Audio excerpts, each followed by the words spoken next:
bien mes amis taureaux, bonjour, je suis très heureuse de vous faire votre roue astrologique qui va vous donner une projection de vos énergies sur 2021. Alors comme je vous le dis, c'est une projection, c'est-à-dire une anticipation sur les énergies telles qu'elles vont se dérouler, telles qu'elles vont circuler autour de vous, étant entendu que bien vos énergies vont être entrecoupées des énergies des autres, donc il pourrait y avoir quelques variantes. Alors de ce fait, n'hésitez pas à aller voir votre tirage de roue astrologique dans votre signe ascendant ou votre signe lunaire. Alors, c'est une année, je dirais, qui va être très portée sur les finances, sur le travail, avec quelques petites trahisons quand même apparemment, et quelques fins de relations, mais bon, il y a quand même une dynamique très volontaire chez vous, mes amis taureaux, qui apparemment se manifeste sur toute l'année. Alors, d'un point de vue physique, dans la maison du bélier, donc le bélier c'est tout ce qui est apparence, la façon dont on se présente, de la façon dont on se conçoit et dans la façon dont on se présente aux autres, eh bien ça va être une année d'opportunités, et même d'indécision par rapport à son propre moi et à la façon dont on va se montrer aux autres. Ça pourrait vouloir dire que vous allez faire des choix constamment sur votre apparence physique, sur ce que vous attendez des autres, sur la façon dont vous appréhendez les relations, les interconnexions par rapport aux autres, ou tout simplement dans la façon dont vous voulez échanger avec les autres et la façon dont vous voulez être perçu. Vous allez être dans une variante comme ça. Je dirais que vous allez vous adapter tout au long de l'année sur la façon de paraître par rapport aux autres. Vous allez faire un peu le caméléon physiquement, si j'ose dire, pour garder peut-être une stature, une posture et une image digne de vous. Dans votre propre maison, la maison du taureau, qui est l'aspect matériel et l'aspect des précieux, les choses existentielles, matérialistes et financières qui sont importantes à vos yeux, on a la 4 de Pentacles. Donc là, clairement, on va être dans le conservatisme, on va être dans la possessivité, le fait de tout contrôler, de se projeter sur du long terme, de faire attention à ne pas trop dépenser, à ne rien lâcher, à faire de solides investissements. Vous voyez, voilà, vous allez être ancré, vous allez être typiquement accroché aux valeurs qui sont les vôtres dans votre propre maison, mais forcément, c'est complètement en cohérence avec ce que vous êtes, avec la nécessité de réfléchir sur du long terme, de ne pas trop dépenser, d'aller là où c'est primordial d'aller. Voilà, c'est comme ça que vous voyez les choses. Dans la maison du Gémeaux, qui est la maison de l'intellect, du savoir et la façon dont vous échangez, on a la 6 de Pentacle. Là, on est dans un équilibre parfait.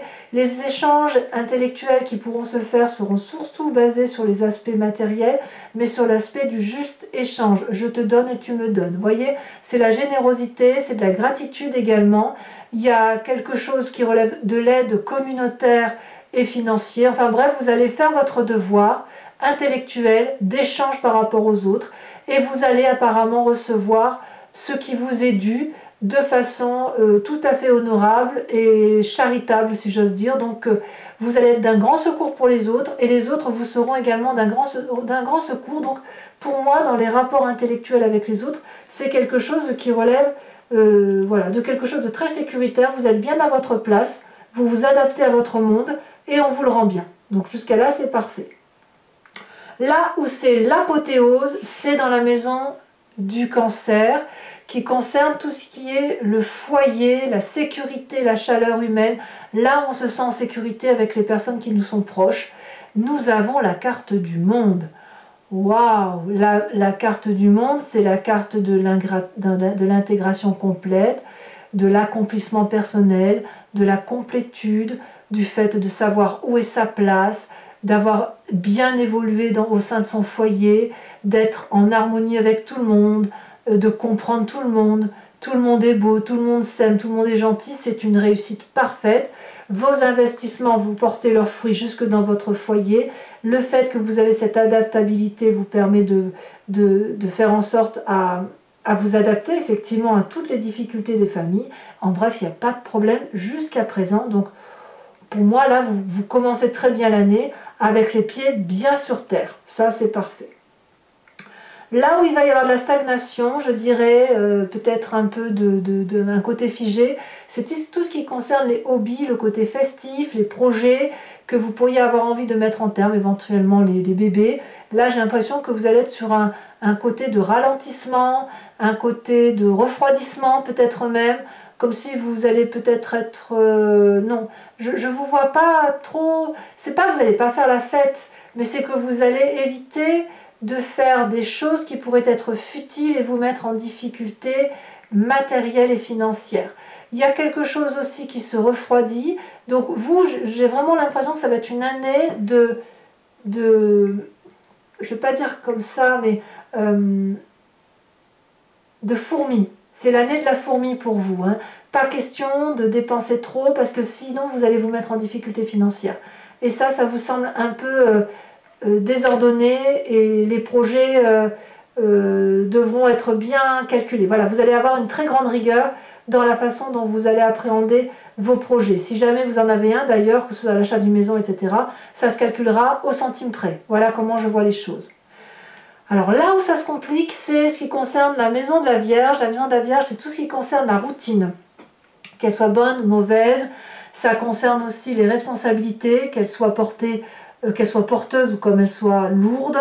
Et puis ça peut être aussi une carte conseil pour votre santé. On a clairement la 10 d'épée. Là, il y a une fêlure assez énorme. Quelque chose qui relève de l'adversité et puis on vous fout des coups de poignard dans le dos, quoi. Hein.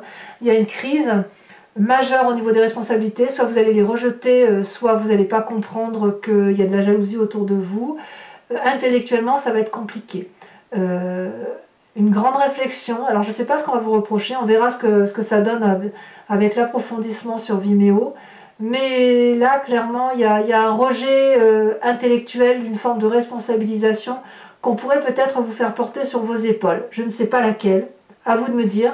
Mais voilà, c'est là où il faudra vous méfier. Peut-être qu'au niveau de la santé aussi, intellectuellement, attention de ne pas tomber dans une forme de déprime. Si vous êtes trop dans le côté fourmi et que vous ne vous amusez pas assez, vous pourriez avoir une fatigue intellectuelle qui est tout à fait normale. Mais j'ai l'impression que c'est plus le coup de poignard dans le dos. C'est plutôt ça que je ressens. D'ailleurs, ça va se ressentir dans la relation intimiste. Alors là, le foyer, c'est la maison, hein, la sécurité. Là, ça pourrait toucher même, vous voyez, une association intimiste, un ami peut-être, un ami qui va vous trahir. On a la carte de la mort. Dans la maison de la balance, c'est tout ce qui relève vraiment de la relation très très liée. C'est soit le couple, soit l'association, le travail, mais quelque chose un lien fort. La mort pourrait traduire, si vous voulez, un changement, un radical, un changement qui fait que vous devez prendre une nouvelle route par rapport... moi, je crois que c'est en lien avec la responsabilisation, le coup de poignard dans le dos.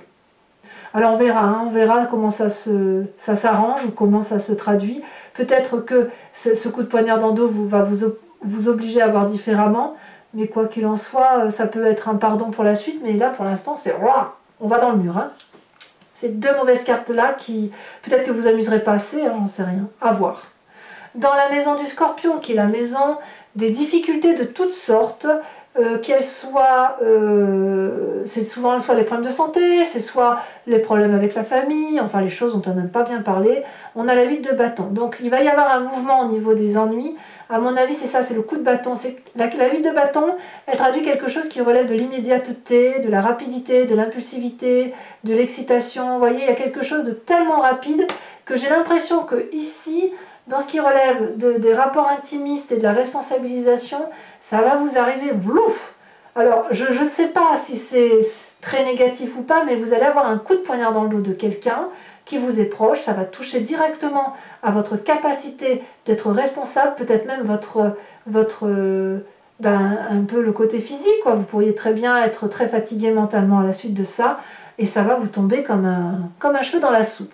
On va voir comment ça s'articule. Moi, je reste confiante parce que votre tirage est quand même globalement très positif, à part ce petit nœud là qui est là, et on ne sait pas pourquoi il est là. Dans la maison du Sagittaire, qui est la maison des voyages, qui est la maison de la spiritualité, qui est la maison de la philosophie, c'est l'éveil, hein, c'est l'éveil, la grandeur d'âme. On a la 6 de bâton. Vous semblez prendre une transition intellectuelle, pourtant vous êtes dans un travail intellectuel de partage et d'équilibre, mais quelque chose qui relève d'une distanciation calme, sereine, vers un nouvel état émotionnel, comme si vous allez vous recentrer sur autre chose de plus évolué. Ça peut être, vous allez peut-être être accompagné d'un signe d'air, qui pourrait être le Gémeaux, qui pourrait être le Verseau, ou qui pourrait être la Balance, mais il y a un équilibre à trouver, une distanciation à prendre avec, par rapport à certaines croyances que vous puissiez avoir et une certaine spiritualité pour aller vers autre chose de plus grand. Hein, comme si vous alliez aller vers autre chose pour accepter les leçons de la vie qui vont vous être imposées par la force des choses ici que l'on a vues. Dans la maison du Capricorne, qui concerne le travail, qui concerne votre place dans la société, ici tout va très bien, on a la page d'épée, donc clairement il y a de la vigilance, il y a de la curiosité, il y a un mental d'acier, il y a quelqu'un qui est très très fort, hein. On sent que vous êtes sûr de vous, inspiré également des nouveaux projets, des nouvelles idées, mais enfin vous n'allez pas vous laisser abattre par quelques difficultés financières ou quelques difficultés professionnelles. Au contraire, je pense même que la difficulté vous nourrit et vous permet d'avancer encore et encore, de vous recentrer peut-être effectivement sur le travail pour dire peut-être de laisser toutes les difficultés de côté et vous d'être un peu comme un bulldozer et d'avancer coûte que coûte sans trop regarder ce qui se passe autour de vous. Et j'ai envie de dire que peut-être vous avez raison, hein, voilà. Ou du moins c'est comme ça que vous semblez porter les choses. Dans la maison du Verseau, qui est la maison de la communication et des interactions sociales, c'est un peu ce que vous allez laisser aux autres, votre aide. On a la Reine de Pentacle. Très jolie Reine de Pentacle, puisqu'on parle ici de maturité, de générosité, de quelqu'un qui est relié à la terre. Donc là, on est clairement dans votre élément. Quelqu'un qui va avoir une certaine aisance financière et puis qui ne va pas hésiter à être sensible à la cause des autres, aux personnes les plus faibles, et qui ne va pas avoir peur d'en donner un peu aux autres, d'être ouvert à des nouveaux projets, d'être ouvert à des discussions. C'est aussi, la Reine de Pentacle, c'est aussi une personne qui est capable de se faire, de s'aimer dans une communauté, de savoir communiquer comme il se doit. Vous allez être probablement quelqu'un de loyal, quelqu'un de généreux, d'intègre dans vos relations avec les autres. Donc moi, je vous sens très très à l'aise. J'ai l'impression que vous allez être droit dans vos bottes toute cette année en fait. Toute l'année, vous allez avoir les idées très claires et il n'y a rien qui pourra vraiment vous détourner de votre chemin, sauf ici où il y aura un petit nœud là à passer. Enfin, dans la maison du Poisson, qui est la maison des secrets, des choses qu'on ne dit pas, qu'on met sous le tapis, mais qui de toute façon ressortent, quoi qu'il en soit, on a la cavalier de bâton. Donc il va peut-être y avoir de l'impulsivité dans l'air, de la passion aussi, de l'envie de dépasser certaines frontières, d'emprunter des chemins que l'on n'a pas l'habitude, d'aller à l'aventure quoi qu'il en soit. Donc quelque part, j'ai envie de vous dire que les secrets seront levés, que tout ce qui pourrait relever d'une certaine timidité n'aura pas lieu d'être et que les choix vont être très vite faits pour vous sur cette année 2021. Alors mes amis taureaux, si ce tirage vous a convenu, sachez que je vais le compléter avec le tarot des 78 portes pour votre signe à vous et je vais le lire sur Vimeo. Donc si ça vous intéresse, vous cliquez sur la barre sur le lien qui se trouve en descriptif juste en dessous de votre vidéo. Vous êtes renvoyé directement sur le site en question et notamment sur cette vidéo. Il vous suffit juste de cliquer sur la location et d'obtenir l'approfondissement. Donc si vous avez envie d'en savoir plus, n'hésitez pas, les prix sont dérisoires. Et on va savoir un peu ce qui se passe ici, notamment.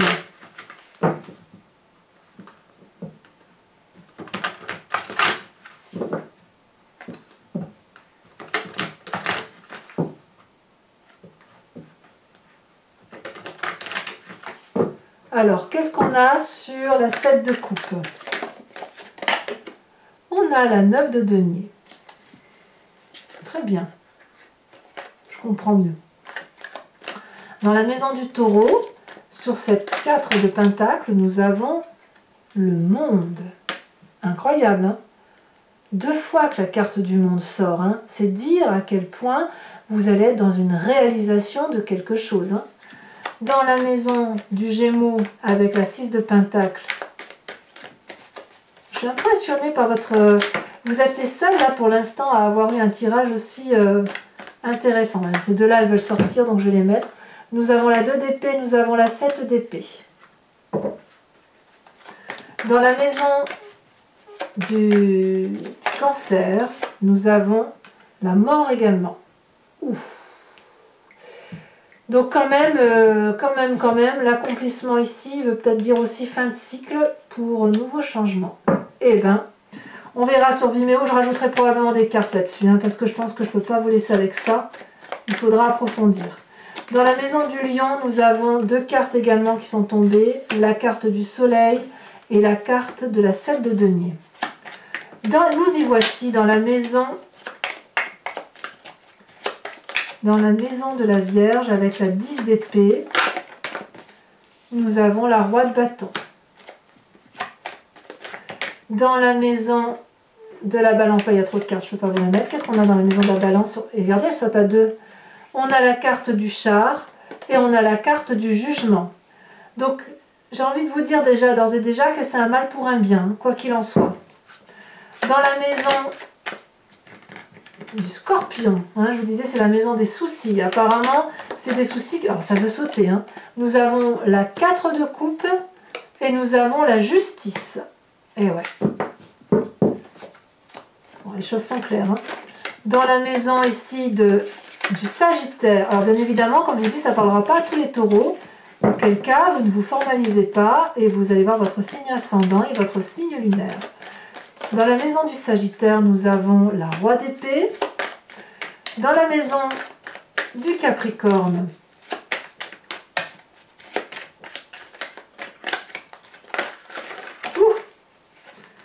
on va la prendre. Nous avons à nouveau la Cavalier de bâton qui se retrouve ici. Et dans la maison du Verseau, nous avons la Cavalier de denier. Bah, dites donc, hein, c'est entreprenant tout ça. Hein.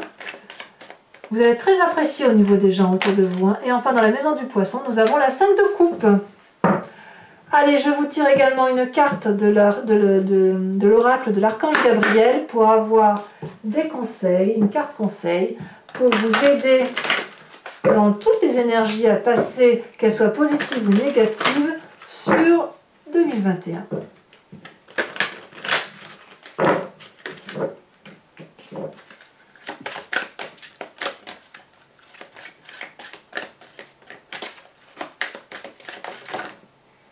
Deux cartes non, j'en veux qu'une seule, sinon ça va mélanger.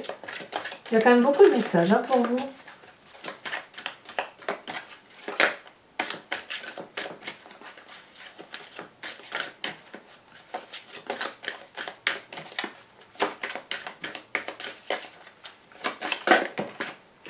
Nous avons Isis.